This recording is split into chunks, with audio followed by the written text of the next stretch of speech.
Hey guys, my name is Dina, and today I will be reading Disney's storybook collection.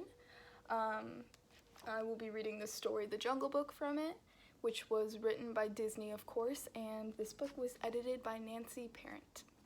Okay. Long ago, deep in the jungles of faraway India, there lived a wise black panther named Bagheera. One day, as Bagheera sat in a tree, he saw something surprising.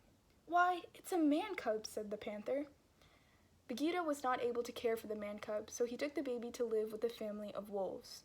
The wolves named the little boy Mowgli and raised him as one of their own. That's Bagheera, and that's baby little Mowgli, who was abandoned in a boat. 10 rainy seasons came and went. Mowgli grew, and no man cub was happier than he. The creatures of the jungle were good to him, but one jungle animal did not wish Mowgli well.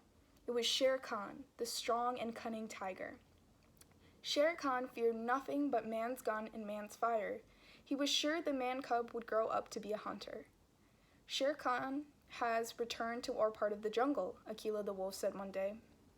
"Surely he will try to kill the boy." Mowgli was no longer safe.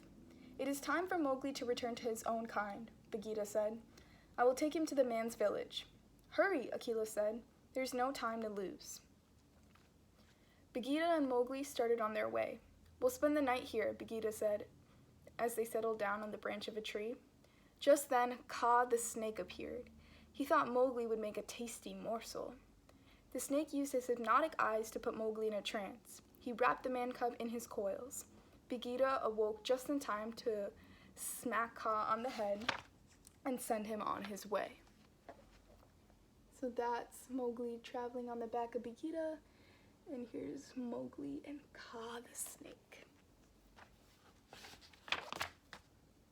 It was time to keep moving. Mowgli decided he didn't want to go with Bagheera. "The jungle is my home," the man cub insisted. He went off on his own way. Along the way, Mowgli saw a parade of elephants. He thought it was wonderful and wanted to march along with them. But when it came time for the elephant inspection, Colonel Hathi took a closer look at Mowgli. "What happened to your trunk?" asked the colonel. "Why, you're a man cub," he cried. Bagheera came to Mowgli's rescue. He insisted on taking him to the man village, but Mowgli refused once more. This is Colonel Hathi. Hathi means elephant. So, makes sense that he's an elephant, right? Okay. "Then from now on, you're on your own," Bagheera told him. Mowgli soon met a good-natured bear named Baloo. So, in the movie and the way that they pronounce it in America is Baloo, but it's actually pronounced Balu. So, for the rest of the book, the way that I'm going to describe this little bear here, which you might recognize, is Balu. Okay. Balu helped Mowgli forget his troubles. They played together, swam together, and ate together. They ate sweet ripe bananas and coconuts all day long. As the two friends floated on the river, a group of monkeys swooped down on Mowgli. They picked him up and dragged him off to the ancient city of the Monkey King. The Monkey King wanted something from Mowgli. "Teach me the secret of fire," King Louie demanded. "Then I can be human like you." Bagheera and Baloo arrived in time to help Mowgli escape from the monkeys. "Now you see why you must leave the jungle," they pleaded. That's King Louie.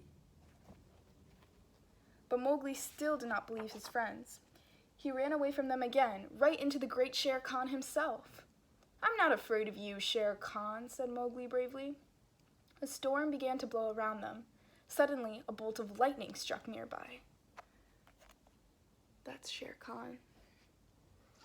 The lightning started a small fire. Mowgli grabbed a burning branch and tied it to Shere Khan's tail. The terrified tiger ran away, never to be seen again. If you remember earlier in the book, Shere Khan mentioned how his biggest fear were man's fire and man's weapon, which is knives. He was afraid of getting hunted, so this fire on his tail was really scary for Shere Khan.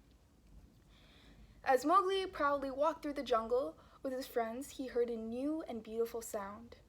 It was a girl from the man village singing a sweet song. Mowgli couldn't look away. He stopped walking to listen. "Go on, Mowgli," Bagheera urged. "Go on." Mowgli knew that he must follow the girl and sing her song. She smiled at Mowgli as he walked with her all the way to the village. He turned to wave goodbye to his friends. Baloo and Bagheera watched Mowgli leave. Their hearts were sad, but they knew it was as it should be. Their man cub had found his true home at last. That's the final picture. The end.